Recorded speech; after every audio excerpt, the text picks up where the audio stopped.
저는 7년 동안 북한에서 사형 선고문을 작성하는 사람이었습니다. 판사가 아니었어요. 검사도 아니고 재판소 석이었죠. 평양인민재판소 3층. 주체 사상탑이 하늘을 향해 고발하는 손가락처럼 솟아오른 게 보이는 창가 책상. 매일 아침 6시 45분에 도착했습니다. 배정된 서류철을 펼쳤죠. 그리고 완벽한 글씨체로 훈련 중에 손가락에서 피가 날 때까지 연습한 필체로 그 주에 처형될 사람들의 이름을 베껴 적었어요. 박지훈, 사상적 반역으로 처형. 김수미, 외부 매체 소지로 20년. 이동철, 탈북 시도로 3대 처벌. 이름 뒤에 이름 뒤에 이름. 그리고 흔들림 없는 손으로 썼습니다. 저는 재판소에서 가장 신뢰받는 석이었어요. 847명의 지원자 중에서 선발됐죠. 보이지 않도록 훈련받았습니다. 절대 질문하지 말고, 절대 감정을 보이지 말고, 당의 정의에 완벽한 도구였죠. 그리고 보지 말았어야 할 걸 봤습니다. 탈북 3개월 후 서울의 카페에 있었어요. 그냥 평범한 카페. 목요일 오후 아메리카노와 라떼를 마시는 평범한 사람들. 커피를 주문했습니다. 바리스타가 컵에 쓸 제 이름을 물었어요. 성함이요? 입을 열었습니다. 아무것도 나오지 않았어요. 바로 거기서 카운터 앞에서 휴대폰을 보고 있는 손님들 줄이 제 뒤에 있었죠. 완전히 30초 동안 얼어붙었습니다. 세상에서 가장 간단한 질문에 어떻게 답하는지 기억할 수 없었어요. 왜냐하면 북한에서는 아무도 커피컵에 쓸 이름을 묻지 않거든요. 북한에서는 당신의 이름이 체포될 때 서류철에 쓰는 거예요. 당신의 이름이 사라져야 할 때 지우는 거고요. 그리고 저는 7년 동안 그 이름들을 쓰는 사람이었습니다. 보지 말았어야 할 걸 볼 때까지요. 썩은 전체 시스템을 드러낸 문서에 지워진 줄. 그리고 그 깨달음, 그 단순하고 끔찍하고 피할 수 없는 깨달음은 흰 종이 위에 검은 잉크로 시작됐습니다. 누군가가 존재하기를 원하지 않았던 이름. 하지만 저는 봤어요. 그리고 보는 걸 멈출 수 없었습니다. 저는 7년 동안 북한에서 사형 선고문을 작성하는 사람이었습니다. 매일 아침 평양인민재판소에 있는 제 책상에 앉아 배정된 서류철을 펼치고 그 주에 처형될 사람들의 이름을 완벽한 글씨체로 베껴 적었습니다. 꼼꼼한 작업이었죠. 중요한 일이기도 했고요. 적어도 저는 그렇게 믿었습니다.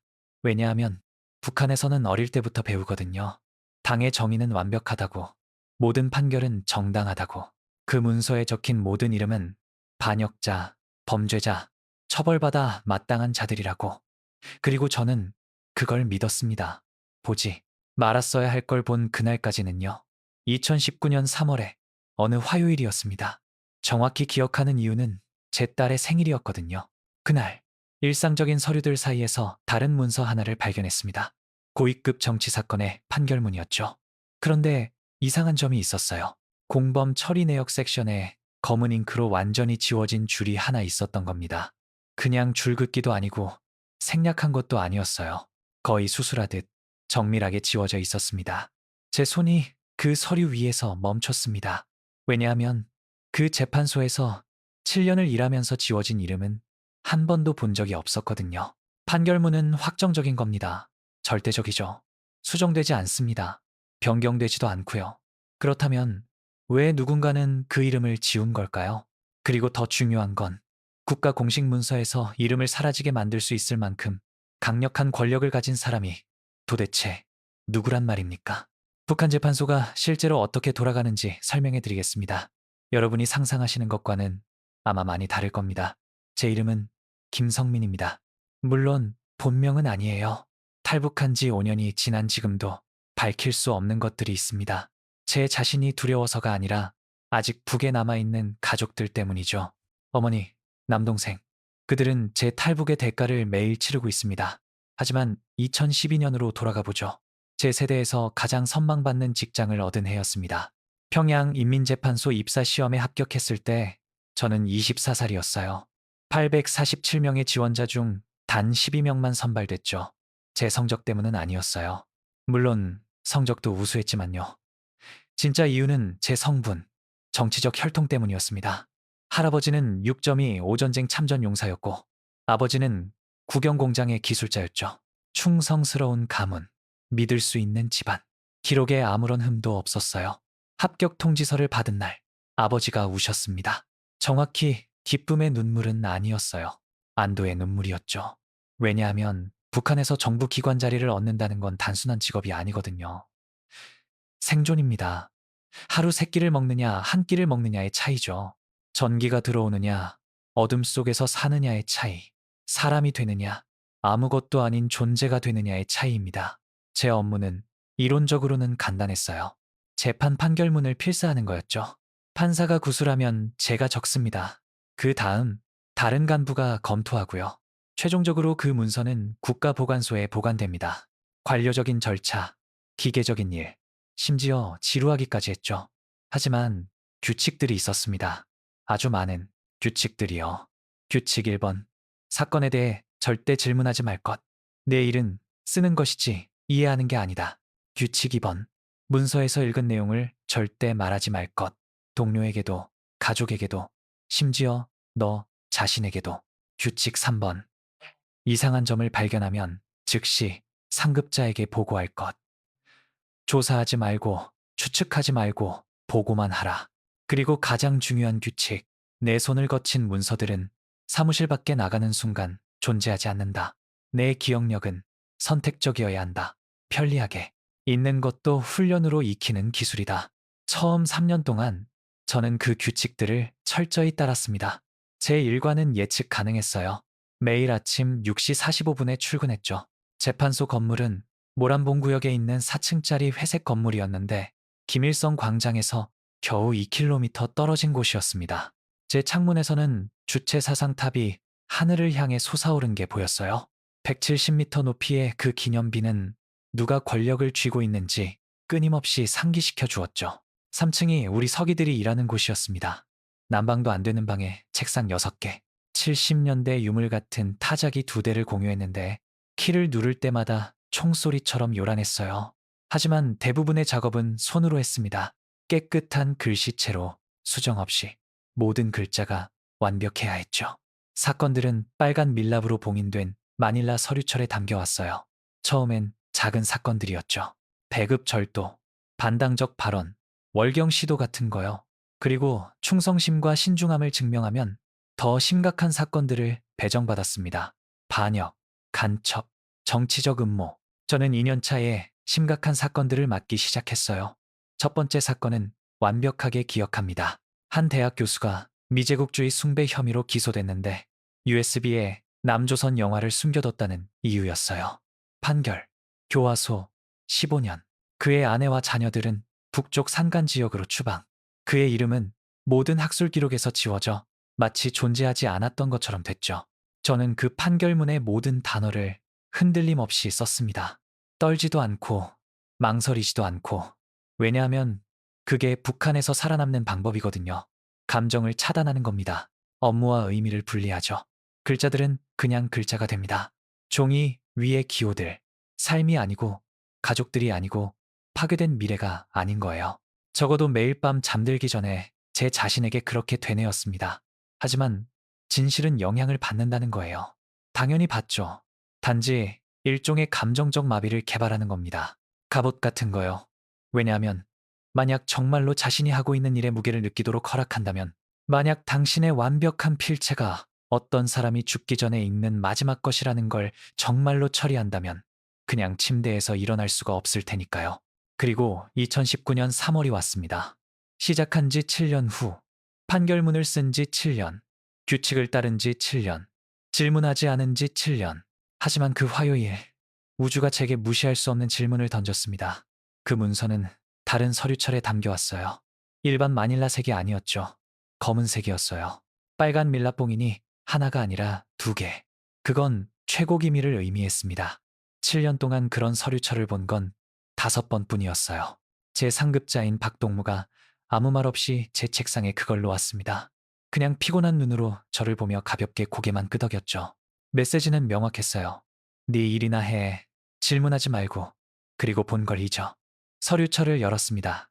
국가안전보위부 고위 간부의 판결문이었어요.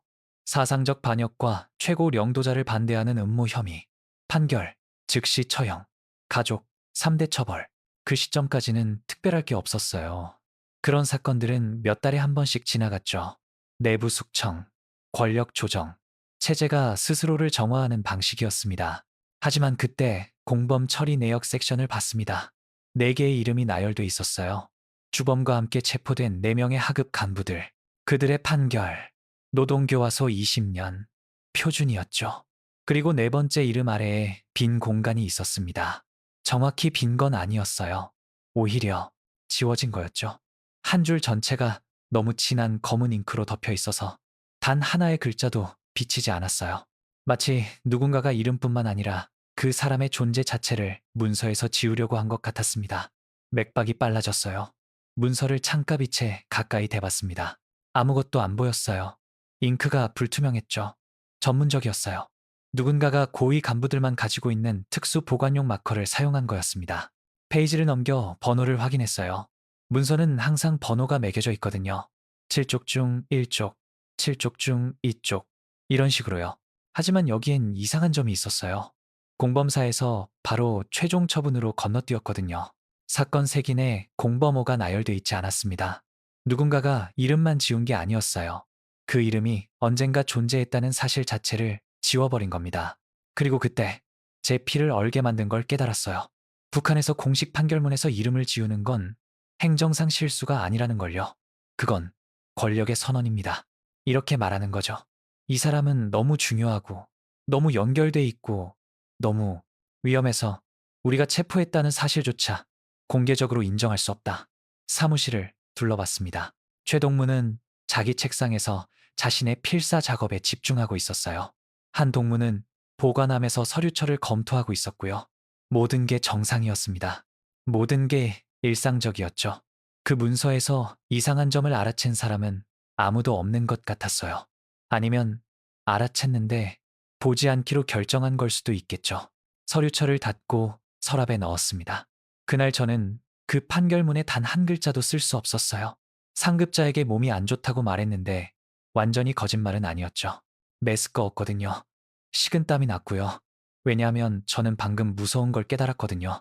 7년 동안 저는 제가 정의를 기록하고 있다고 믿었습니다. 하지만 실제로는 훨씬 더 어두운 무언가를 기록하고 있었던 거예요. 그리고 그 지워진 이름, 종이 위에 그 유령, 모든 걸 바꾸게 될 거였습니다. 하지만 제가 본 것을 완전히 이해하기 전에 저를 잠 못 들게 만든 질문에 답해야 했어요.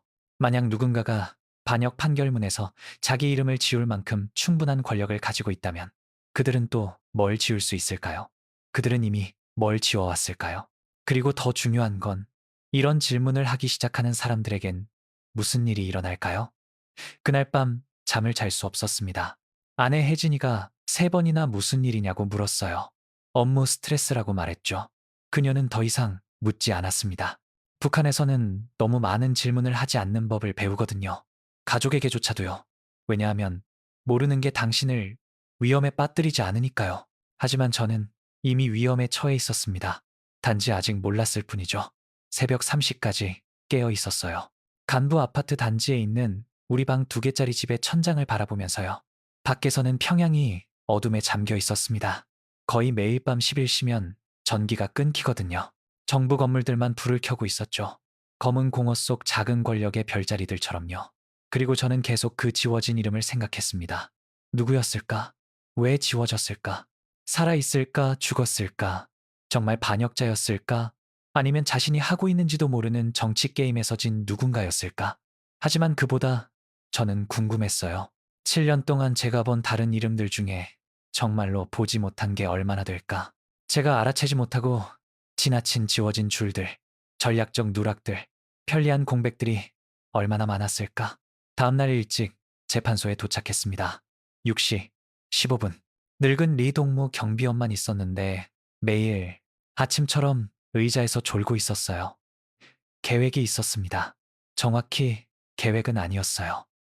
오히려 이해해야 한다는 절박한 필요였죠. 재판소의 역사기록 보관소는 지하에 있었어요.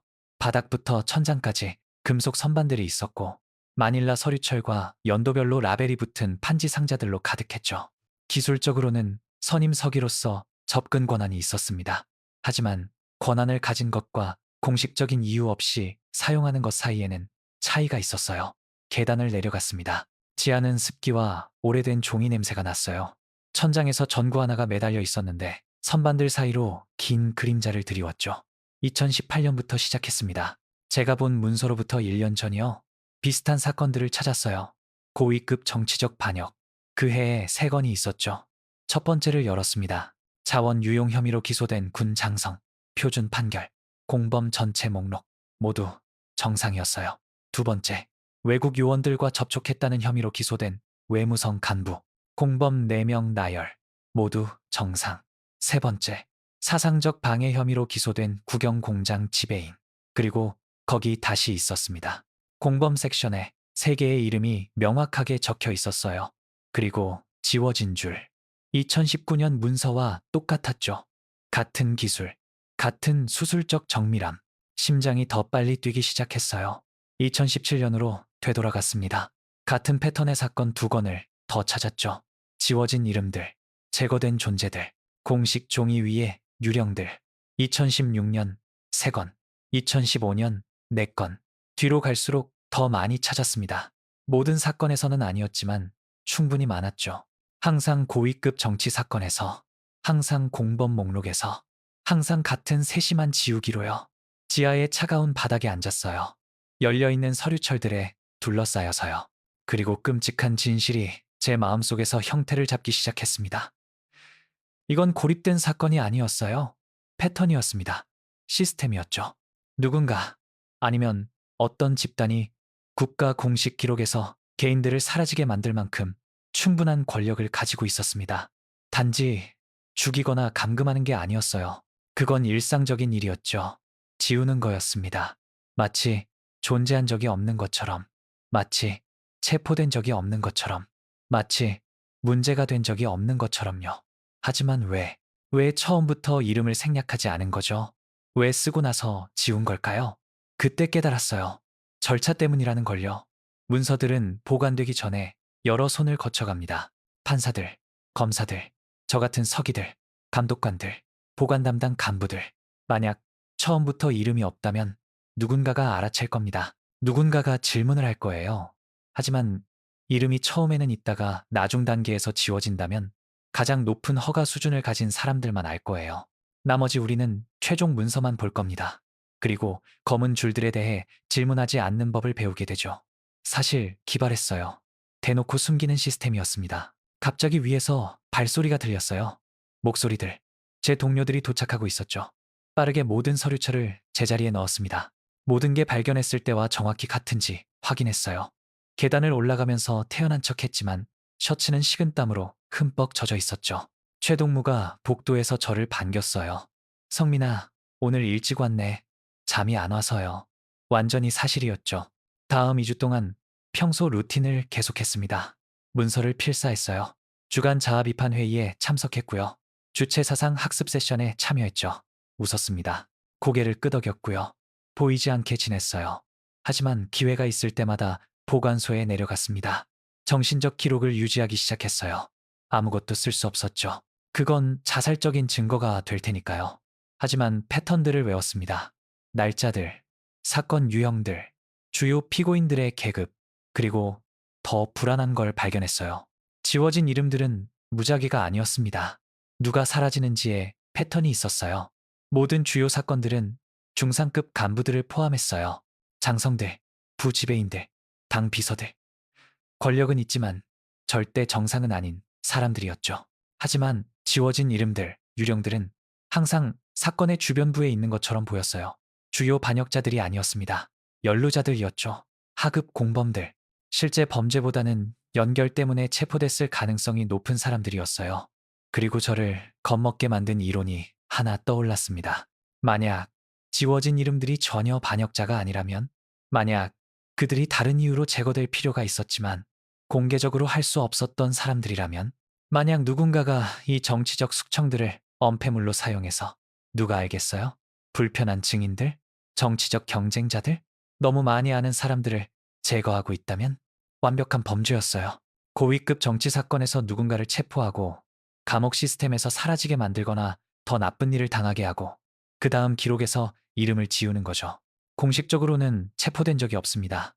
공식적으로는 존재한 적도 없고요. 그들의 가족들은 도망쳤다고 생각할 겁니다. 아니면 전근됐다고요? 아니면 그냥 사라졌다고요? 북한에서 사람들이 항상 사라지는 것처럼요. 그리고 아무도 질문하지 않을 겁니다. 왜냐하면 북한에서 실종자에 대해 질문하는 건 자신이 실종자가 되는 가장 빠른 방법이거든요. 하지만 그때 실수를 저질렀습니다. 거의 제 목숨을 앗아갈 뻔한 멍청한 실수였죠. 4월 초였어요. 3주 동안 조사하고 있었는데요. 부주의해지고 있었습니다. 너무 자신만만했죠. 제가 뭘 하고 있는지 안다고 생각했어요. 그날 점심시간에 보관소에 내려갔습니다. 제 동료들 대부분은 구내 식당에 가거나 담배 피우러 나갔거든요. 저는 계류 중인 사건 문서를 검토해야 한다고 말했었어요. 완벽하게 합리적인 핑계였죠. 2014년 서류처를 검토하고 있었는데 위에서 지하문이 열리는 소리가 들렸어요. 얼어붙었습니다. 계단을 내려오는 발소리. 천천히, 신중하게, 빠르게 손에 들고 있던 서류철을 닫고 다른 선반에서 다른 걸 찾는 척했어요. 제가 검토한다고 했던 사건에 해당하는 선반이었죠. 제 뒤에서 목소리가 들렸어요. 김동무, 제3급자 박동무였습니다. 돌아섰어요. 표정을 통제하려고 애쓰면서요. 박동무. 놀랐습니다. 그는 웃지 않았어요. 절대 웃지 않았죠. 60대였고 제가 태어나기 전부터 재판소에서 일했거든요. 그의 눈은 회색 돌멩이 같았어요. 읽을 수가 없었죠. 뭘 찾고 있나? 물었습니다. 2019 847 사건 서류철이요. 거짓말을 했어요. 제가 실제로 필사하고 있던 사건의 실제 번호를 인용하면서요. 송 판사께서 2014년 선례 확인을 요청하셨습니다. 박이 천천히 고개를 끄덕였어요. 너무 천천히요. 찾았나? 정확히는 아닙니다. 그해 사건들은 다르게 정리돼 있어서요. 침묵. 지하를 물처럼 채우는 길고 무거운 침묵이었습니다. 그러자 박이 저를 향해 한 걸음 다가왔어요. 그리고 또 한 걸음. 그의 입김에서 썩은 담배 냄새가 날 만큼 가까워질 때까지요. 김동무. 낮은 목소리로 말했어요. 내가 35년 동안 이 재판소를 거쳐간 서기들을 몇 명이나 봤는지 아나? 모릅니다, 동무. 43명이야. 그의 눈이 제 눈에서 떠나지 않았어요. 그 중에 아직 여기서 일하는 사람이 몇 명인지 아나? 입이 말랐습니다. 아니요. 사명. 너 포함해서 멈췄어요. 나머지는 문제가 있었지. 집중력 문제, 신중함 문제, 호기심 문제. 메시지는 수정처럼 명확했어요. 알겠습니다, 동무. 말했죠. 알겠어? 박이 더 가까이 몸을 숙였어요. 좋은 서기는 세 가지 특성이 있다네, 김동무. 좋은 글씨체, 좋은 기억력, 그리고 뭘 기억할지에 대한 좋은 경계. 예, 동무. 내 글씨체는 훌륭하네. 기억력도 그렇고 의미심장하게 멈췄어요. 너 자신이 너무 기억될 만한 사람이 되어서 경력을 망치지 말게. 돌아서서 계단을 올라갔습니다. 문에서 돌아보지 않고 멈췄어요. 2019 847 사건은 빛을 선반 우측 상단 섹션에 있네. 항상 있었던 곳에 정확히 말이야. 그리고 갔습니다. 10분 동안 그대로 서 있었어요. 움직일 수가 없었죠. 온몸이 떨렸습니다. 박의 메시지는 더 명확할 수가 없었어요. 그는 알고 있었습니다. 제가 조사하고 있다는 걸 알았어요. 제가 뭘 찾고 있는지 알았고요. 그리고 방금 저에게 멈출 수 있는 단 한 번의 기회를 준 거였습니다. 질문은 박만 아는 걸까요? 아니면 더 위에 누군가도 지켜보고 있는 걸까요? 계단을 올라갔습니다. 제 책상으로 돌아갔고요. 그날 나머지 시간 동안 손이 떨리지 않고는 단 한 글자도 쓸 수 없었어요. 그날 밤 집에서 혜진이가 마침내 제 행동을 직면했습니다. 성민아, 뭔가 잘못됐어. 몇 주째 이상하게 행동하고 있잖아. 안 먹고, 안 자고, 무슨 일이야? 그녀를 봤습니다. 6년째 아내, 4살짜리 딸의 엄마, 세상에서 제가 가장 신뢰하는 사람. 그리고 아무것도 말할 수 없었어요. 왜냐하면 만약 말한다면 그녀가 공범이 되는 거거든요. 그리고 만약 제가 신문당한다면 그녀도 신문당할 겁니다. 그러면 우리 딸은 부모 둘 다를 잃게 되는 거죠. 그냥 업무 스트레스야. 또 거짓말을 했어요. 요즘 복잡한 사건들이 많아서 그녀는 믿지 않았어요. 그녀의 눈에서 볼 수 있었죠. 하지만 어쨌든 고개를 끄덕였습니다. 왜냐하면 그녀도 규칙을 알았거든요. 어떤 건 모르는 게 낫다는 걸요. 그날 밤 잠자리에 들면서 조사를 멈추기로 결심했습니다. 박이 옳았어요. 너무 위험했죠. 너무 멍청했고요. 어쨌든 뭘 이루려고 했던 걸까요? 정의, 진실? 그런 단어들은 북한에서 아무 의미도 없어요. 모든 걸 잊을 거였습니다. 완벽하고 보이지 않고 순종적인 서기로 돌아갈 거였죠. 그게 제가 결정한 거였어요. 하지만 이틀 후 뒤돌아가는 걸 불가능하게 만드는 일이 일어났습니다. 목요일 오후였어요. 평소 루틴이었죠. 국가재산 절도, 사소한 사건의 판결문을 필사하고 있었는데 사무실 문이 갑자기 열렸습니다. 국가안전보위부 간부 2명이 들어왔어요. 짙은 녹색 제복, 허리에 권총, 돌가면 같은 얼굴들. 사무실의 모두가 즉시 일어섰습니다. 한미선 동무, 키 큰 간부가 말했어요. 제 동료, 제 왼쪽으로 2책상 떨어진 곳에 앉아있던 여성이 창백해졌습니다. 예, 동무, 우리와 함께 가시죠. 왜인지 물어봐도? 지금, 한이 사무실을 둘러봤어요.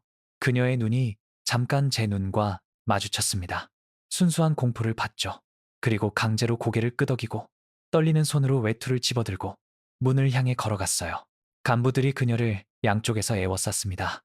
문이 그들 뒤로 닫혔어요. 사무실에 절대적인 침묵. 아무도 움직이지 않았어요. 아무도 말하지 않았죠. 그냥 거기 서서 방금 목격한 걸 처리하고 있었습니다. 마침내 박동무가 말했어요. 일로 돌아가. 그게 전부였습니다. 우리는 책상으로 돌아갔어요. 필사 작업으로 돌아갔죠. 아무 일도 없었던 것처럼요. 하지만 일이 있었어요. 그리고 우리 모두 알고 있었죠. 하는 재판소에서 3년째 일하고 있었어요. 조용하고 효율적이고 절대 문제를 일으키지 않았죠. 남편과 7살 아들이 있었고요. 국가안전보위부 체포를 받을 만한 뭘 했을까요? 다음 3일 동안 아무도 그녀의 이름을 언급하지 않았습니다. 그녀의 책상이 비워졌어요. 그녀의 파일들이 재배정됐고요. 마치 한미선이 존재한 적이 없는 것 같았죠. 그리고 다음 주 월요일, 새 사건을 필사하라는 임무를 받았습니다. 열었어요. 사소한 정치 사건이었습니다. 반당적 발언 혐의로 기소된 기술자, 판결, 교화 10년, 체포된 연루자 목록, 이명, 그리고 거기 그 섹션의 3번째 줄에 명확하게 쓰인 이름이 있었습니다. 한미선. 제 피가 얼었어요. 그녀는 주요 피고인이 아니었습니다. 연루자였어요. 기술자와의 연결 때문에 체포됐는데 그는 개인 회의에서 경제 행정에 대한 비판적 발언을 했다고 했죠. 한이 그 회의에 있었대요. 그게 전부였습니다. 그게 그녀의 범죄였어요. 잘못된 시간에 잘못된 방에 있었던 것. 그날 전체 문서를 필사했습니다. 초안을 박에게 검토를 위해 넘겼어요. 박이 승인했죠. 그 다음 처리에 다음 단계로 갔고요. 그리고 3일 후 보관을 위한 최종 버전이 제게 왔습니다. 문서를 열었어요. 한의 이름이 있던 줄이 지워져 있었습니다. 완전히 단색, 검은 잉크. 마치 거기 있었던 적이 없는 것처럼요. 한미선은 유령이 됐습니다. 그리고 그 순간 제 책상에 앉아서 제 동료의 이름이 있던 곳에 있는 검은 줄을 보면서 모든 걸 바꾼 무언가를 이해했습니다. 더 이상 추상적인 미스터리를 조사하고 있는 게 아니었어요. 이건 더 이상 제가 만난 적 없는 사람들의 오래된 문서 속 이름들에 관한 게 아니었죠. 이건 실제였습니다. 이건 지금 일어나고 있었어요. 그리고 제가 아는 누군가에게 일어났던 거죠. 한 같은 사람들이 이렇게 사라진 게 또 얼마나 될까요? 정치 사건의 다른 하급 연루자들, 이 공식 기록에서 지워진 게 얼마나 될까요? 그리고 가장 무서운 질문. 만약 그들이 권력도 연줄도 없는 단순한 재판소 서기인 한을 사라지게 만들 수 있다면 제가 다음이 되는 걸 막는 건 뭘까요? 한의 실종은 제 안에서 근본적인 뭔가를 바꿨습니다. 그때까지 제 조사는 지적인 거였어요. 거의 학문적이었죠. 해결해야 할 매력적인 퍼즐이었어요. 하지만 이제 얼굴이 있었습니다. 이름이. 어머니가 어디 있는지 궁금해하는 가족이 있었죠. 그리고 저는 답을 알고 있었어요. 제 손에 물리적 증거가 있었습니다. 그녀의 이름이 지워진 그 문서요. 하지만 그 정보로 아무것도 할 수 없었어요. 절대적으로 아무것도요. 만약 가족에게 말한다면 국가기밀 누설로 체포될 겁니다. 내부에 보고한다면 너무 많이 안다는 이유로 체포될 거예요. 그냥 침묵을 지킨다면 제 동료를 방금 집어삼킨 시스템의 공범이 되는 거죠. 완벽한 함정이었습니다. 사용할 수 없는 지식, 말할 수 없는 진실. 다음 몇 주 동안 일종의 몽환 상태에 빠졌어요. 출근했습니다. 문서를 필사했죠. 웃어야 할 때 웃었고요. 고개를 끄덕여야 할 때 끄덕였어요. 하지만 내면에서는 뭔가가 부서지고 있었습니다. 판결문에 이름을 쓸 때마다 궁금했어요. 이것도 지워질까? 누가 그의 운명을 결정할까? 그리고 또 누가 알게 될까? 아내가 변화를 알아챘습니다. 당연히 알아챘죠. 제대로 먹지 않게 됐어요. 체중이 줄었고요. 악몽에 시달려 땀을 흘리며 깨어났는데 무슨 꿈을 꿨는지 기억할 수 없었지만 몇 시간 동안 지속되는 공포감이 있었죠. 성민아, 딸이 옆방에서 자고 있을 때 어느 날 밤 그녀가 말했어요. 의사를 만나야 해. 뭔가 잘못됐어. 괜찮아. 거짓말을 했죠. 아니야. 그녀의 눈에 눈물이 고였어요. 당신을 잃고 있어. 당신 마음이 어디로 가는지 모르겠는데 거기까지 따라갈 수가 없어. 그리고 무섭다고 그녀를 안아주고 싶었습니다. 모든 걸 말해주고 싶었어요. 몇 주 동안 제 어깨에 짊어진 짐을 내려놓고 싶었죠. 하지만 할 수 없었어요. 왜냐하면 그 짐을 함께 짊어진다고 해서 가벼워지는 게 아니거든요. 그녀도 같이 가라앉힐 뿐이에요. 조금만 더 시간을 줘. 말했어요. 제발, 그냥 조금만 더. 그녀가 고개를 끄덕였지만 그녀의 표정에서 저를 되찾을 희망을 잃어가고 있다는 걸 볼 수 있었어요. 그리고 5월에 제 손을 강제로 움직이게 만드는 일이 일어났습니다. 일상적인 사건을 필사하고 있었는데 박동무가 저를 그의 사무실로 불렀어요. 그 자체로는 특이한 일이 아니었죠. 감독관들은 정기적으로 서기들과 작업을 검토하거든요. 하지만 들어갔을 때 박이 혼자가 아니었습니다. 사무실에 다른 남자가 있었어요. 국가안전보위부, 제복, 대좌 계급장, 각진 얼굴, 얼음 조각 같은 눈, 아마 50세쯤. 모든 걸 받고 아무것도 놀라지 않는 그런 사람이었죠. 김동무. 박이 말했는데 그의 목소리에 이상한 게 있었어요. 긴장, 두려움. 이쪽은 내부보위부 최대자 동무시네. 심장이 질주하기 시작했어요. 내부보위부는 다른 보위 간부들을 조사하는 부서였거든요. 경찰의 경찰. 만약 여기 있다면 누군가가 재판소 내부의 부패나 불충을 의심하고 있다는 뜻이었죠. 앉으시게 김동무 최대자가 말했어요. 그의 목소리는 부드러웠습니다. 거의 친절했죠. 어쩐지 그게 소리쳤다면 보다 더 무서웠어요. 앉았습니다. 7년을 여기서 일했군. 최가 제 개인 서류철처럼 보이는 걸 넘기며 시작했어요. 훌륭한 평가들. 한 번도 불만이 없었고 업무에서 중대한 실수도 없었지. 충성스러운 가족. 완벽한 성분. 감사합니다, 대자동무. 자네 동료 한미선이 3주 전에 체포됐지. 입이 말랐어요. 예, 동무. 충격적이었습니다. 가까웠나? 같은 사무실에서 일했습니다. 하지만 아니요. 특별히 가까운 사이는 아니었어요. 그냥 업무상으로만요. 최가 천천히 고개를 끄덕이며 제 얼굴을 연구했습니다. 그녀의 행동에서 이상한 점을 눈치챈 적 있나? 부적절한 발언? 의심스러운 교제? 없습니다, 동무. 항상 매우 전문적이고 신중했어요. 그렇군. 서류처를 닫았어요. 김동무, 이 회의의 목적은 우리가 절대적으로 믿을 수 있는 서기들이 필요하기 때문이네. 재판소는 극도로 민감한 정보를 다루지. 그 정보가 손상되도록 허용할 수 없어. 물론입니다, 대저동무. 완전히 이해합니다. 좋아. 일어섰어요. 그렇다면 이걸 서명하는데 문제 없겠지. 서류 가방에서 문서를 꺼내 제 앞에 놓았습니다. 강화된 보안 감시, 동의서였어요. 기본적으로 국가안전보위부가 저를 더 면밀히 감시할 수 있는 허가였죠. 제 우편물을 검토하고, 제 움직임을 추적하고, 아마도 제 아파트에 마이크를 설치할 수도 있는 거였어요. 보안 사건 후 표준 절차야. 최가 설명했어요. 한과 가까이 일했던 모든 사람들이 하나씩 서명하고 있지. 문서를 봤습니다. 그 다음 박을 봤는데 그는 조심스럽게 책상에 눈을 두고 있었어요. 다시 최를 봤죠. 선택의 여지가 없었습니다. 거부하는 건 숨길 게 있다고 인정하는 거였죠. 물론이죠. 최가 내미는 펜을 받으며 말했어요. 아랫줄에 제 이름을 서명했습니다. 훌륭해. 최가 문서를 회수하며 말했어요. 한 가지만 더, 김동무. 만약 재판소에서 이상한 걸 알아챈다면 무엇이든 제자리에 없는 문서들, 이상한 질문을 하는 동료들, 어떤 종류의 비정상적인 행동이든 즉시 보고하겠습니다. 글을 대신에 끝냈어요. 자네를 믿을 수 있을 줄 알았어. 웃었는데 미소가 그의 눈에는 닿지 않았어요. 가도 좋네. 그 사무실에서 떨리는 다리로 나왔습니다. 박이 복도에서 저를 따라왔어요. 성민아, 우리가 혼자가 되자 낮은 목소리로 말했어요. 방금 서명한 그 서류는 진짜야. 지켜볼 거네. 그러니 부디 문장을 끝내지 않았어요. 그럴 필요가 없었죠. 제 책상으로 돌아와 앉아 앞에 빈 페이지를 응시했습니다. 방금 제 자신의 감시 명령에 서명한 거였어요.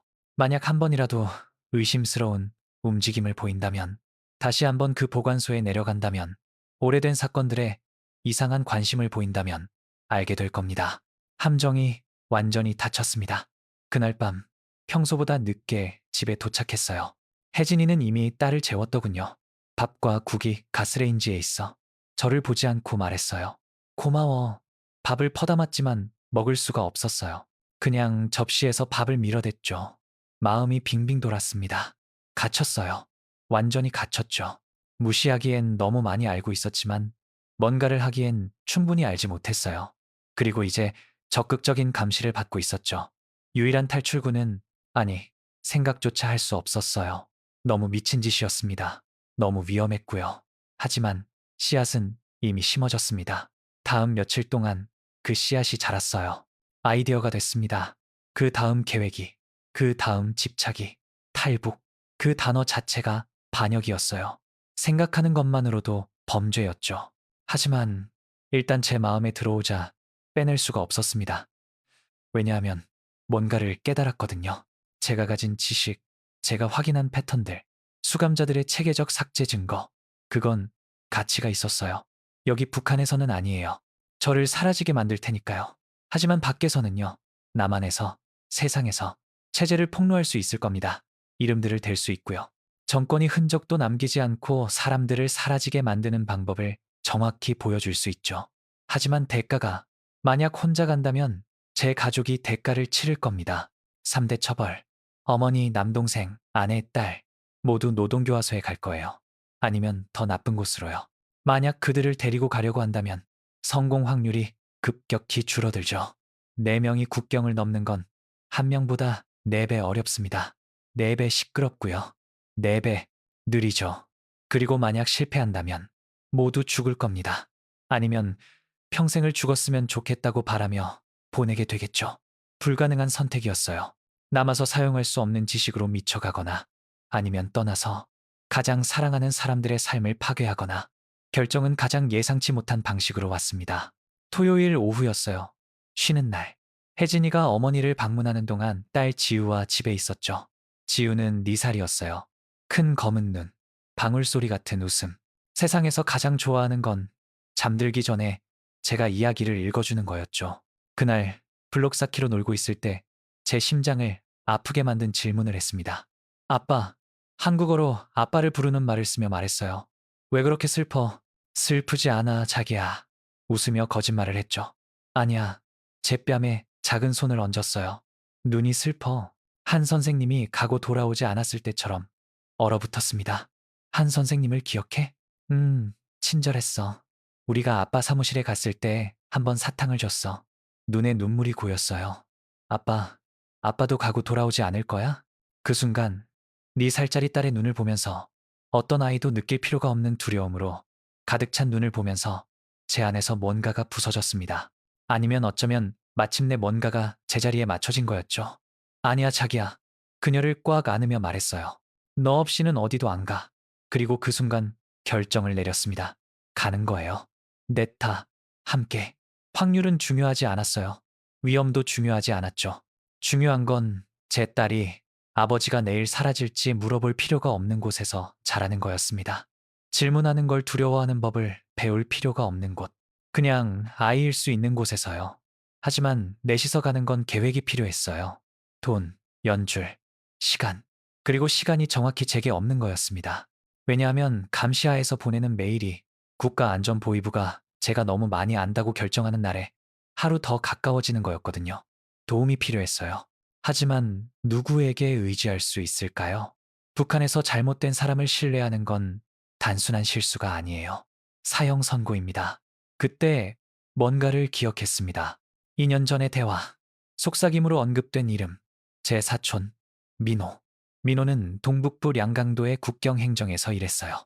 마지막으로 봤을 때 가족 장례식에서 술을 너무 많이 마시고 썩은 체제에 대해 중얼거렸는데 그의 아내가 그를 조용하게 만들었죠. 그때는 그냥 술이 시키는 말이라고 생각했어요. 하지만 이제 궁금했죠. 그 말들 뒤에 더 많은 게 있었을까? 위험했습니다. 엄청나게 위험했어요. 만약 민호에 대해 잘못 생각했다면, 만약 그가 우리 대화를 보고한다면 끝장일 거예요. 하지만 다른 선택이 없었습니다. 량강도로 여행을 가야 했어요. 여행할 공식적인 핑계가 필요했죠. 그리고 제 기회의 창이 완전히 닫히기 전에 빨리 해야 했습니다. 아니면 어쩌면 운명이 2주 후 그 기회를 줬어요. 량강도 해산의 국경도시에 있는 지역 재판소에서 우리 평양 재판소로 큰 사건이 이송되고 있었어요. 문서를 확인하고 이송을 조율하기 위해 선임 서기가 여행할 필요가 있었죠. 박이 저를 배정했습니다. 3일이 걸릴 거야, 말했어요. 해산까지 야간 열차, 이틀 작업, 돌아오는 열차. 알겠습니다, 동무. 속으로는 심장이 전쟁북처럼 뛰고 있었어요. 이게 제 기회였습니다. 해산은 두만강, 중국과의 국경에서 겨우 몇 킬로미터 떨어져 있었거든요. 그리고 민호는 거기서 2시간 거리에 살았고요. 하지만 이것도 시험이었어요. 국가안전보위부가 아마도 설계한 시험. 제가 뭔가를 시도하는지 보려고 국경 도시에 가게 내버려 둔 걸까요? 이게 함정인가요? 상관없었어요. 이 기회를 놓칠 수 없었습니다. 여행 3일 전 한 번도 해본 적 없는 걸 했어요. 혜진에게 모든 걸 말했습니다. 세부 사항은 아니었어요. 지워진 이름이나 지하 보관소의 파일들은 아니고요. 하지만 본질을 말했죠. 직장에서 보지 말았어야 할 걸 발견했어. 이제 우리가 위험해. 그리고 떠나야 해. 그녀는 제가 뭘 발견했는지 묻지 않았어요. 증거를 요구하지 않았죠. 그냥 오랜 순간 동안 저를 봤어요. 그녀의 눈이 제 얼굴을 스캔했습니다. 언제? 마침내 물었어요. 곧, 아주 곧. 모두 함께? 모두 함께. 확인했죠.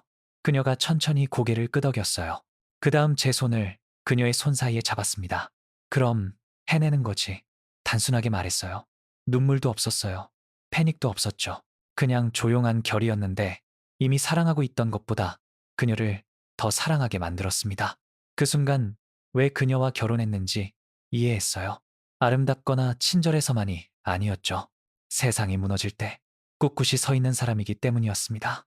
해산행 열차는 저녁 9시에 출발했어요. 산과 터널을 통과하는 12시간 여행이었죠. 디젤과 인간의 땀 냄새가 나는 낡은 객차들에서요. 업무 서류가 든 작은 서류 가방을 들고 있었어요. 그리고 재킷 안감에 숨겨진 우리가 모을 수 있었던 모든 돈이 든 봉투. 500 중국 위안, 약 75 미국 달러에 해당하는 거였죠. 북한에서는 재산이에요. 중국에 국경 경비병을 매수하기엔 간신히 충분했죠. 열차가 평양에서 멀어지는 동안 창문 밖으로 어둠 속으로 사라지는 도시의 불빛들을 봤습니다. 마지막으로 보는 거일 수도 있었죠. 풍경이 점차 변했어요. 건물들이 들판이 됐습니다. 들판이 숲이 됐고요. 숲이 산이 됐죠. 동이 트자마자 해산에 도착했어요. 도시는 작고 회색이었는데 뒤에 산들로부터 도망치려는 것처럼 두만강에 눌려 있었습니다. 강 건너 1km도 안 되는 거리에 중국이 있었어요. 너무 가까웠어요. 너무 불가능할 만큼 가까웠죠. 하루 만에 지역 재판소에서 공식 업무를 완료했습니다. 일상적이었어요. 지루했고 정확히 그래야 했던 대로였죠.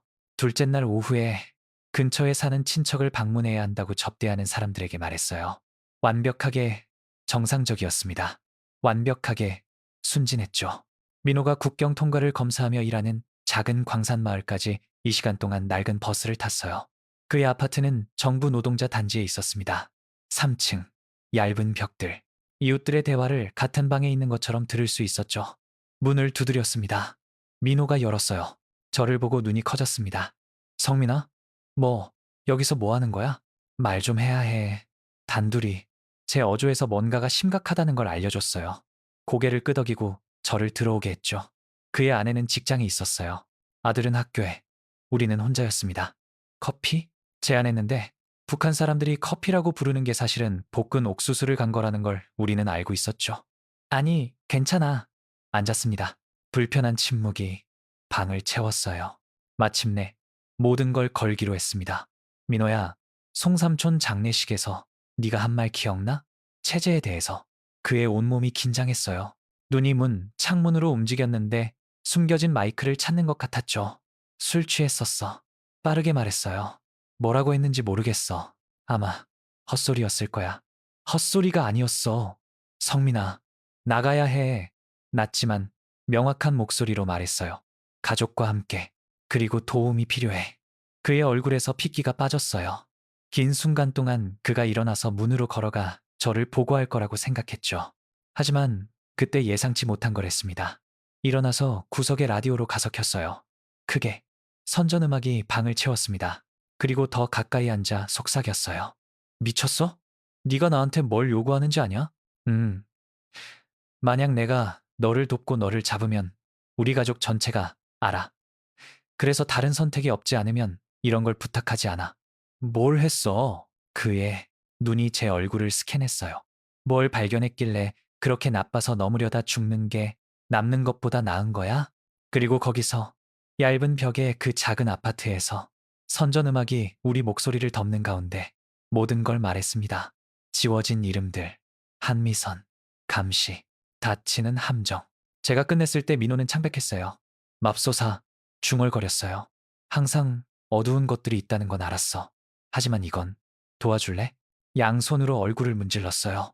완전히 1분 동안 아무 말도 하지 않았습니다. 그러고 나서 통로가 있어.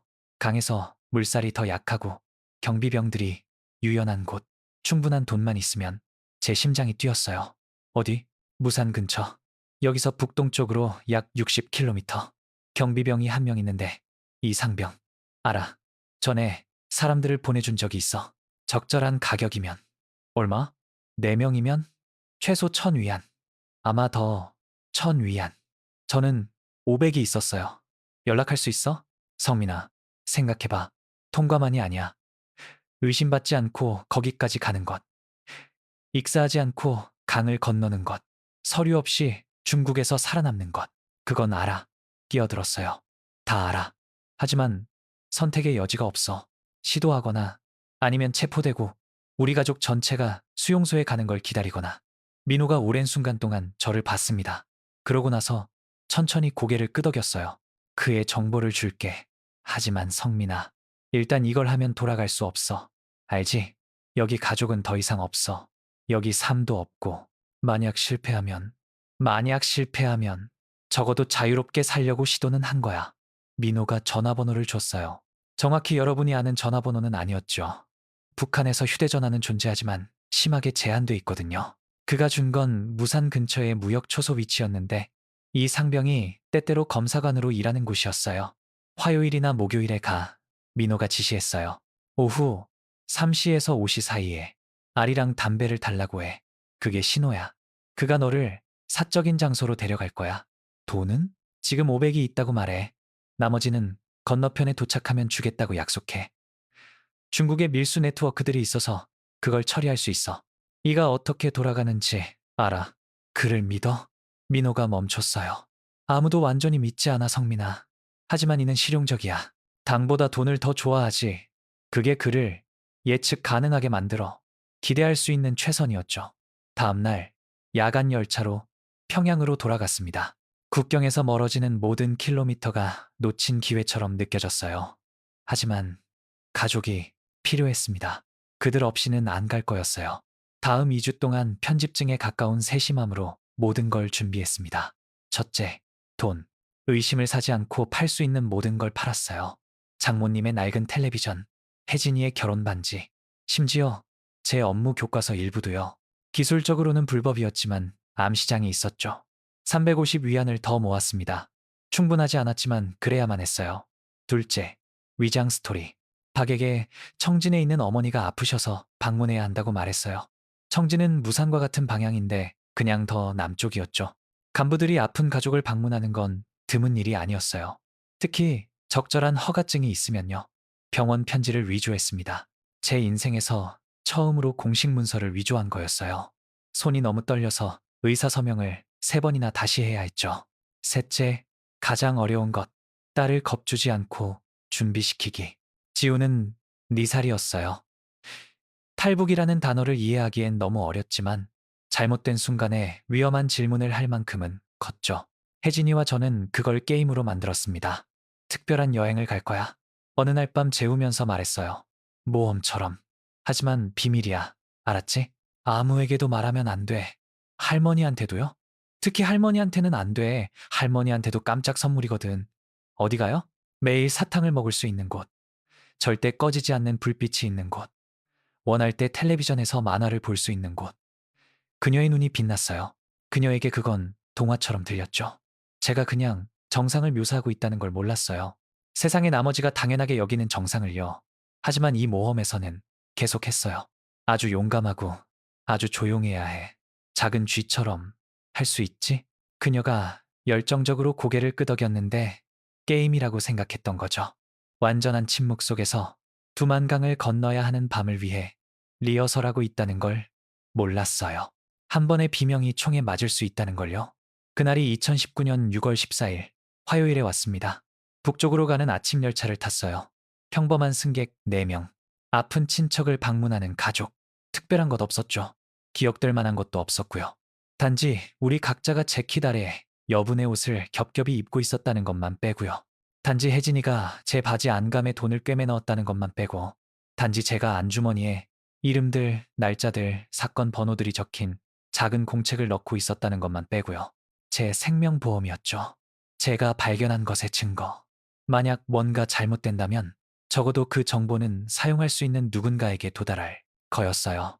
무산까지 여행은 18시간이 걸렸습니다. 지우는 대부분의 시간 동안 잤어요. 머리를 혜진이의 무릎에 두고요. 저는 1분도 잘 수 없었습니다. 열차가 멈출 때마다 심장이 빨라졌어요. 보안 검사? 발각된 걸까? 이게 함정인가? 하지만 그냥 평범한 정차들이었어요. 작은 마을들의 작은 역들, 사람들이 평범한 삶을 살며 타고 내리고요. 다음날 해질녘에 무산에 도착했습니다. 수요일이었어요. 제가 계획했던 화요일이 아니었죠. 열차가 선로 문제로 6시간 지연됐거든요. 젠장. 민호가 화요일이나 목요일이라고 했었어요.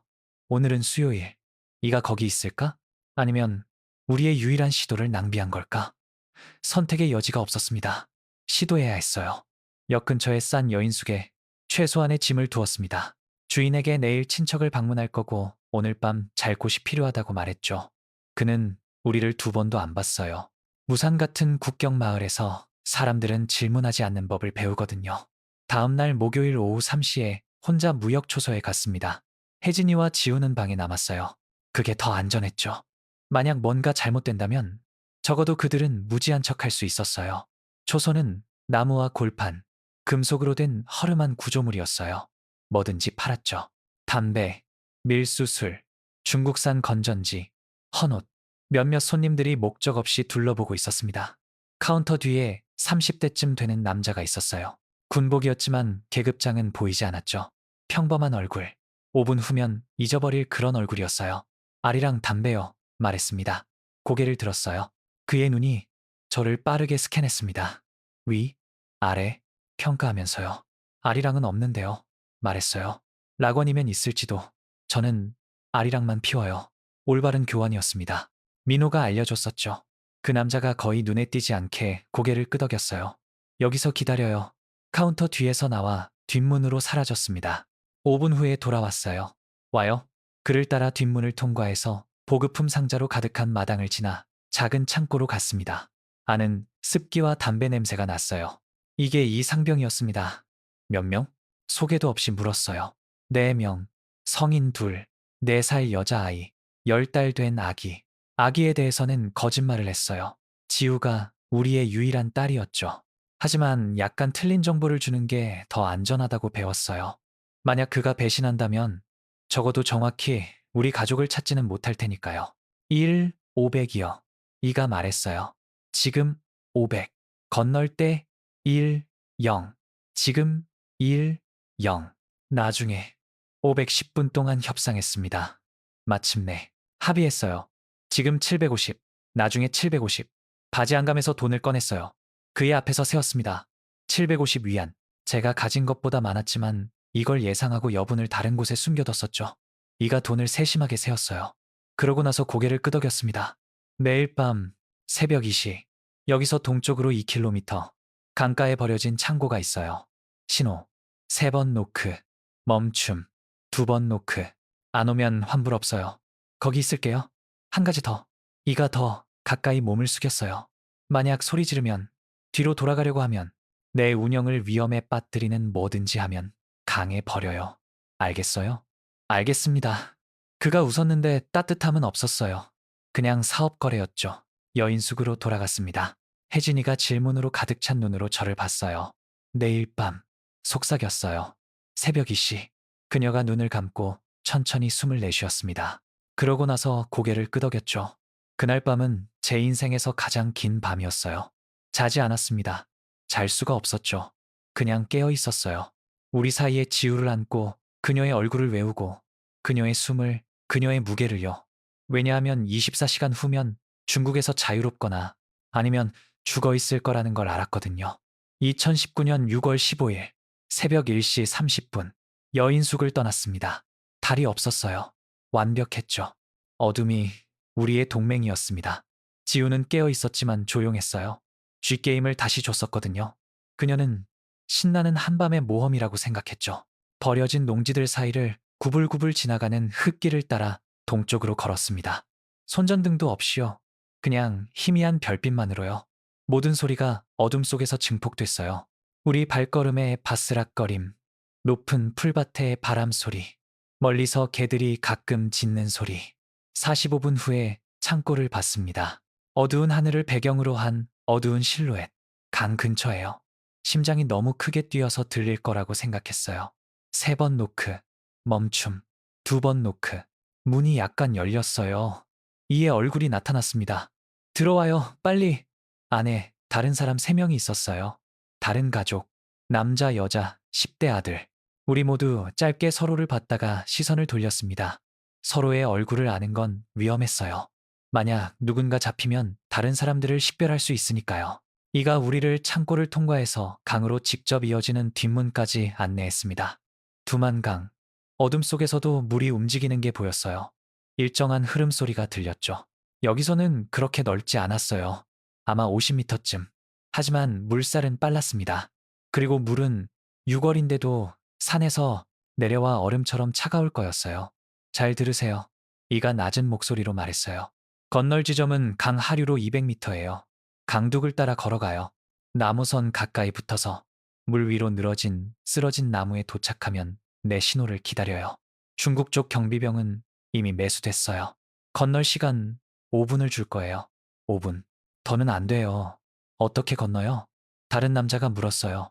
물 아래에 묶인 밧줄이 있어요. 그걸 따라가요. 물이 가슴까지 올 거예요. 아이들은 어깨에 태우고요. 물살과 싸우지 말고 앞으로 가면서 약간 강 하류로 떠내려가게 하세요. 진입 지점에서 하류로 약 20m에서 중국 쪽 강둑에 닿을 거예요. 중국 쪽에선? 제가 물었어요. 트럭이 기다리고 있어요. 육지로 500m 들어간 곳, 장을 찾아요. 연길까지 데려다 줄 거예요. 거기서부터는 혼자예요.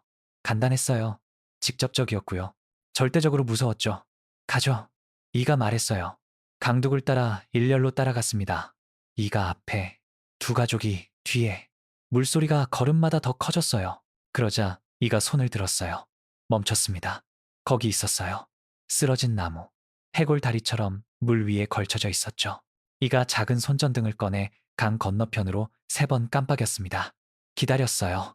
10초, 20초, 30초. 그러자 중국 쪽에서 3번 깜빡이는 응답이 왔어요. 지금. 이가 속삭였어요. 5분 있어요. 다른 가족이 먼저 갔습니다. 아버지가 물에 들어갔고 10대 아들이 그의 등에 딱 붙었어요. 어머니가 뒤에.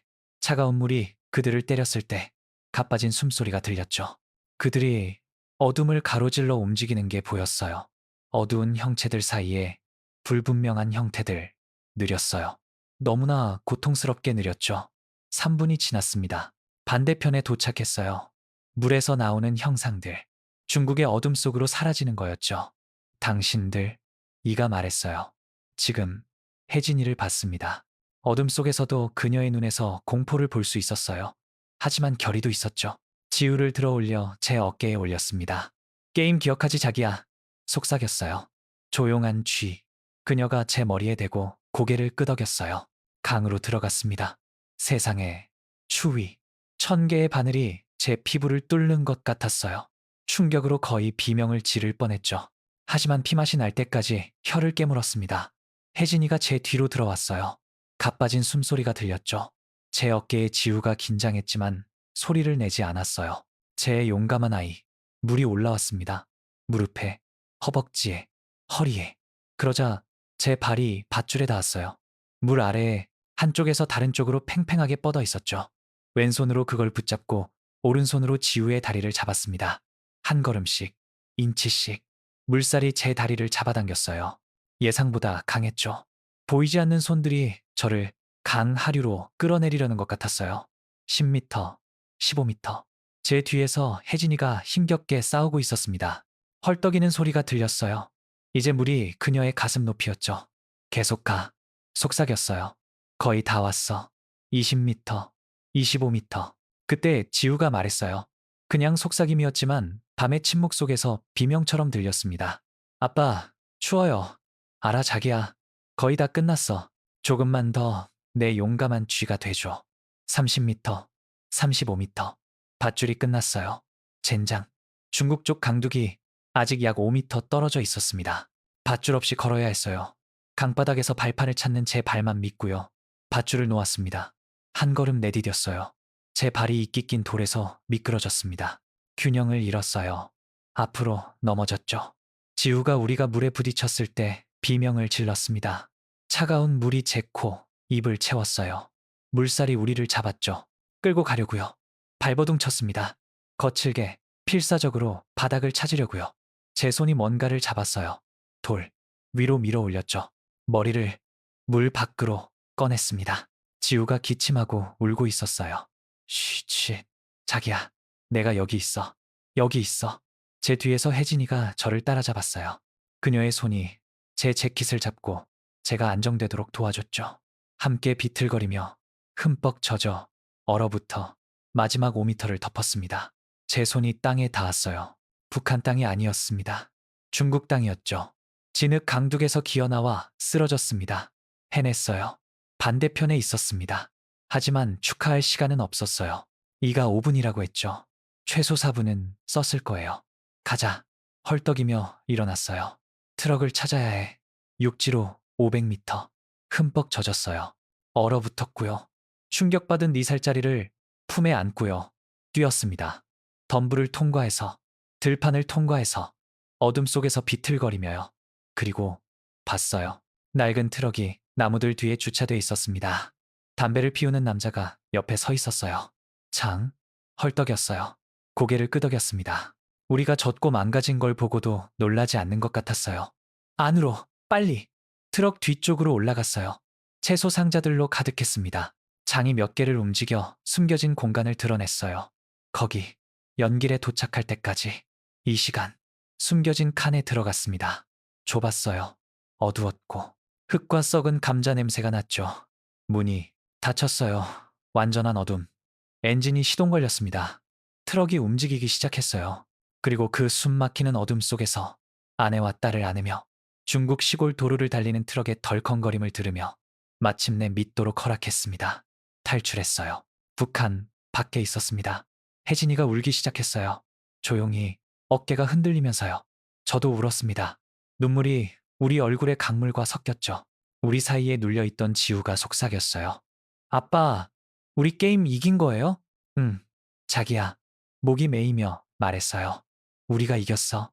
하지만 게임이 정말로 끝난 건 아니었어요. 이건 시작일 뿐이었죠. 아직 남한 대사관에 가야 했습니다. 아직 북한 탈북자들을 정기적으로 송환하는 중국 경찰을 피해야 했어요.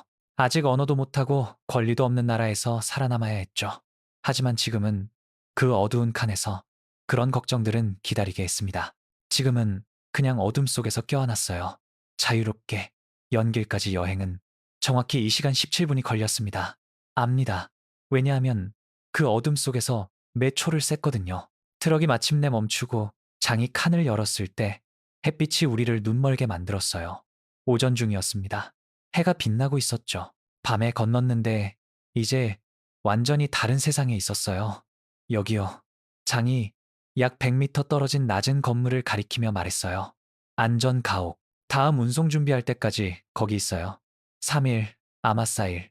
어디로요? 물었습니다. 베이징 남한 대사관. 하지만 직접 갈 수 없어요. 경찰 검문이 너무 많아서요. 단계적으로 가야 해요. 베이징은 남쪽으로 1000km가 넘는 곳이었어요. 또 다른 세상만큼 먼 거리였죠. 하지만 상관없었습니다. 여기까지 왔으니까요. 거기까지 갈 거였어요. 안전가옥은 연길 외곽의 낡은 건물에 있는 작은 아파트였습니다. 수년 동안 탈북자들을 도와온 조선족 노부부가 살고 있었어요. 이름을 묻지 않았습니다. 이야기를 묻지 않았죠. 그냥 마른 옷, 따뜻한 음식, 잠잘방을 줬어요. 중국 땅에서의 첫날 밤, 가족이 자는 걸 보며 깨어 있었습니다. 혜진이는 태아 자세로 웅크리고 있었고 강이 추위로 여전히 가끔 떨고 있었어요. 지우는 마침내 평온했죠. 깊고 일정한 숨. 제가 아는 어떤 어른보다도 용감했던 제 아이. 그리고 생각했어요. 가치가 있었을까? 탈출했습니다. 맞아요. 살아 있었고요. 맞죠. 하지만 뒤에 북한에서 제 어머니는 내일 일어나서 아들이 탈북했다는 걸 발견할 거예요. 제 남동생은 신문당하고 아마 체포될 겁니다. 혜진이의 가족도 같은 걸 겪을 거고요. 3대 처벌. 그냥 말이 아니었어요. 법이었습니다. 모두 제가 보지 말았어야 할 걸 봤기 때문이에요. 침묵할 수 없었기 때문에. 생존보다 진실을 선택했기 때문이죠. 이기적이었을까요? 용감했을까요? 지금도 답을 확신할 수 없습니다. 다음 3개월은 안전가옥, 야간버스, 발각될 거라는 끊임없는 공포에 흐릿한 악몽이었어요. 연길에서 선양으로 갔습니다. 선양에서 천진으로, 천진에서 마침내 베이징으로요. 각 도시에서 폐쇄공포증을 일으키는 아파트들에서 기다렸어요. 중국 정부의 보상금을 위해 언제든 우리를 배신할 수 있는 낯선 사람들에게 의존하면서요. 지우는 모험에 대해 묻는 걸 멈췄습니다. 조용해졌어요. 내성적이 됐죠. 아이들은 어른들이 완전히 이해하지 못하는 방식으로 트라우마를 흡수합니다. 그녀는 뭔가 잘못됐다는 걸 알았어요. 깊이 잘못됐다는 걸요. 비록 뭔지 말로 표현할 수 없었지만요. 혜진이와 저는 거의 말하지 않았습니다. 너무 많은 두려움, 너무 많은 불확실성이 있었어요. 모든 대화가 느낄 여유가 없는 패닉의 수문을 열 위험이 있었죠. 하지만 마침내 2019년 9월 3일, 한 연락책이 우리를 베이징의 대한민국 대사관으로 데려갔습니다. 그 문 앞에 서 있던 걸 기억해요.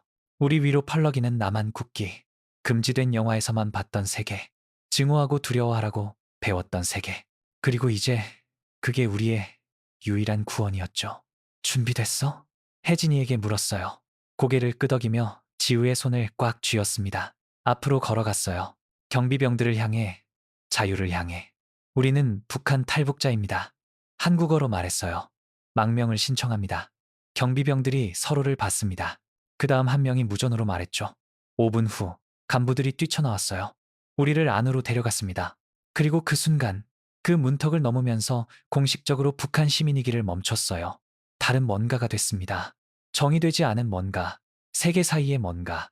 남한 대사관의 탈북자 절차는 철저합니다. 우리를 분리했어요.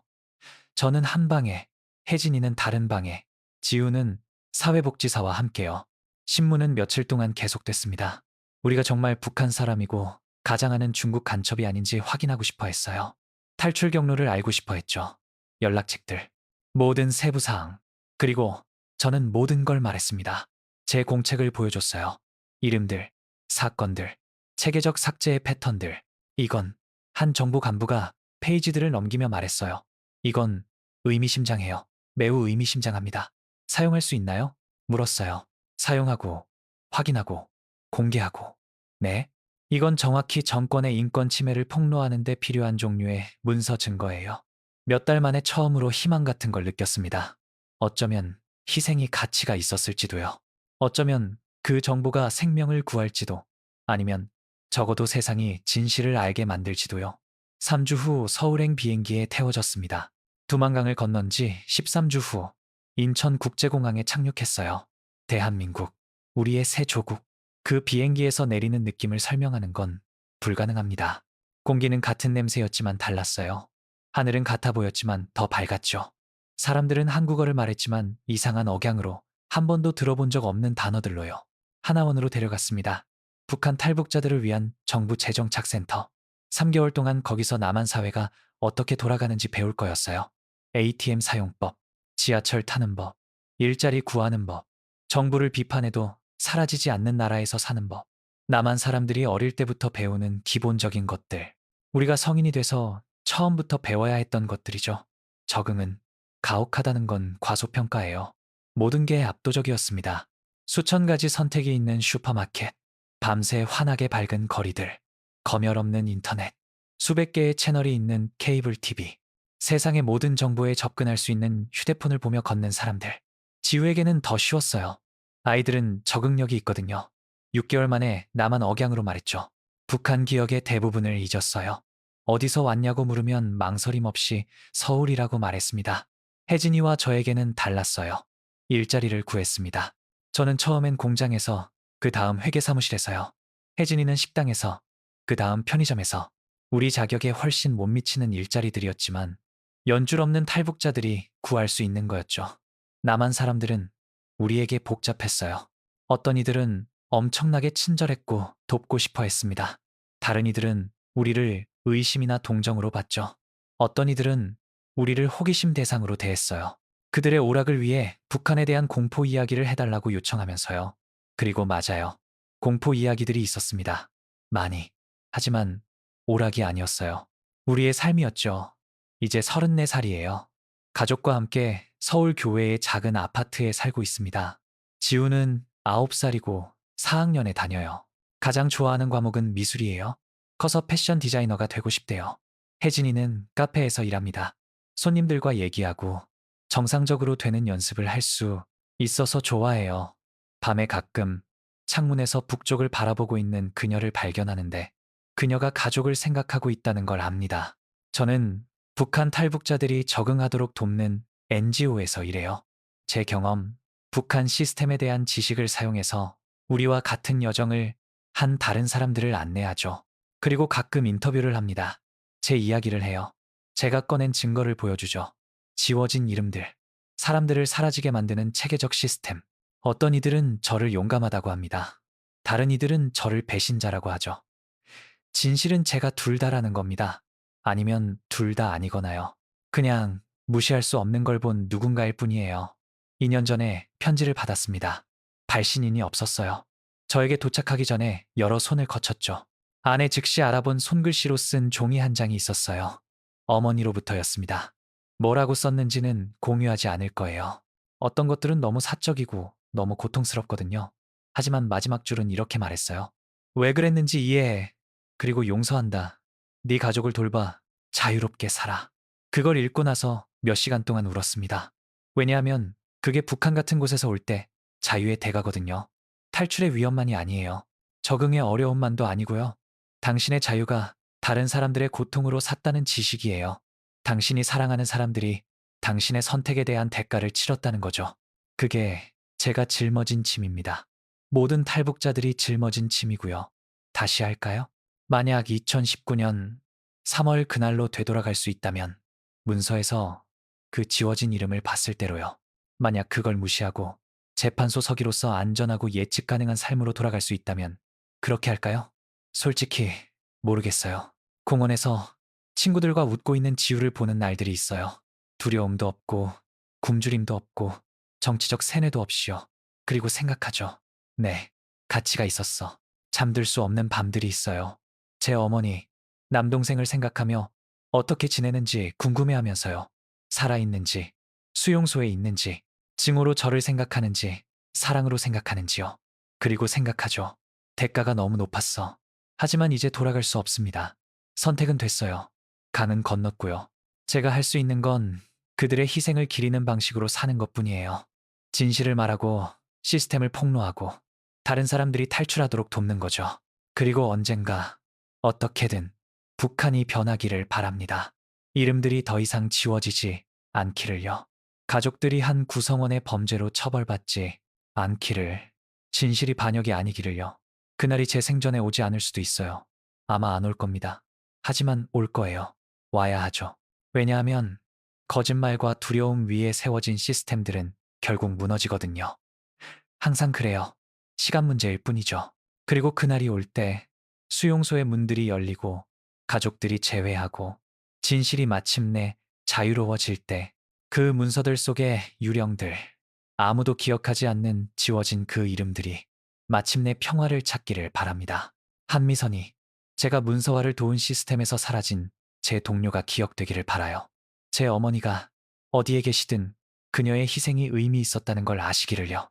그리고 무엇보다도 제 딸 지우가 아버지가 해야 했던 불가능한 선택들을 절대 하지 않아도 되는 세상에서 자라기를 바랍니다. 자유롭게 살고 사랑하고 꿈꾸고 말할 수 있는 곳에서요. 용감하다는 게 조국에서 탈북하는 걸 의미하지 않는 곳, 진실이 모든 걸 잃게 만들지 않는 곳, 그게 제 꿈입니다. 그게 제 목적이고요. 그래서 고통, 대가, 죄책감에도 불구하고 후회하지 않습니다. 왜냐하면 어떤 비밀들은 간직하기엔 너무 어둡거든요. 어떤 진실들은 침묵시키기엔 너무 중요하고요. 그리고 어떤 자유들은 어떤 대가도 가치가 있습니다. 만약 이 이야기가 감동을 줬다면 기억하세요. 저 같은 사람들이 수천 명 있습니다. 자유를 위해 모든 걸 걸었던 북한 탈북자들. 어떤 이들은 성공했어요. 많은 이들은 그러지 못했죠. 그리고 수백만 명이 아직 그 시스템에 갇혀 있어요. 이름을 지우고 역사를 다시 쓰고 한 사람의 범죄로 세대를 처벌하는 정권 아래서 살고 있죠. 그들의 이야기를 잊지 마세요. 그들의 고통을 무시하지 마세요. 왜냐하면 무관심이 북한 같은 시스템들이 계속되도록 허용하는 거거든요. 자유는 공짜가 아닙니다. 절대 아니에요. 하지만 모든 희생에 가치가 있어요. 모든 눈물, 우리가 기억하려고 싸우는 모든 지워진 이름. 제 이야기를 들어주셔서 감사합니다.